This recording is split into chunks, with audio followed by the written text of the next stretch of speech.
Ó, e galera, aqui quem faz Felipe Gamer trazendo mais um vídeo pra vocês. Bom, galera, hoje eu tô trazendo um vídeo pra canal de como deixar a cabeça de da sua skin 3D, estilo cinema 4D.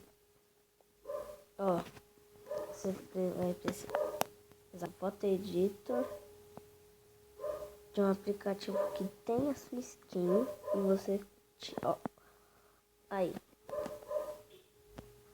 Depois que você tiver pegado a cabeça da sua skin, você vai vir aqui no... Cadê? No Eraser.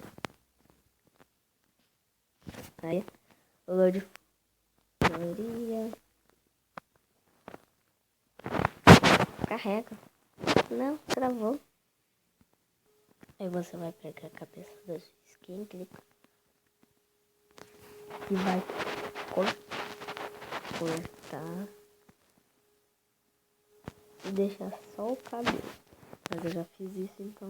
E tirar a boca.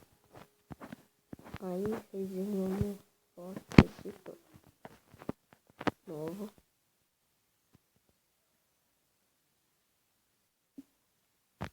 Deixa 500. Texto barra imagem.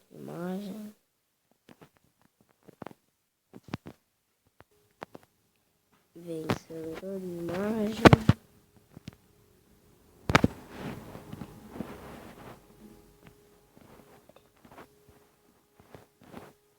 Deixa eu ver.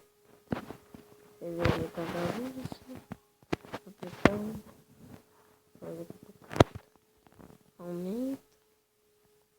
Imagem. Vencedor de imagem.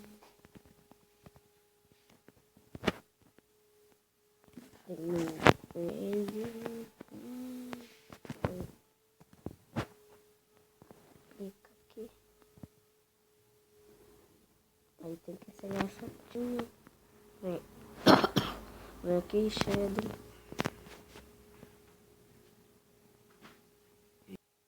Aí vai ter distância, ângulo, blur. Você deixa no ângulo, você pega aumenta a distância, que é pra desse jeito. Ângulo deixa no mínimo, blur você aumenta.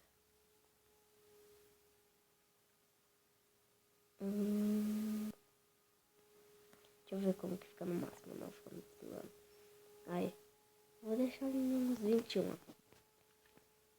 Agora você deixa no perto. E já era. Aí você vem nessa sete aqui salvar. Eu não iria, mas eu vou salvar. E foi assim que vocês estão. Tchau.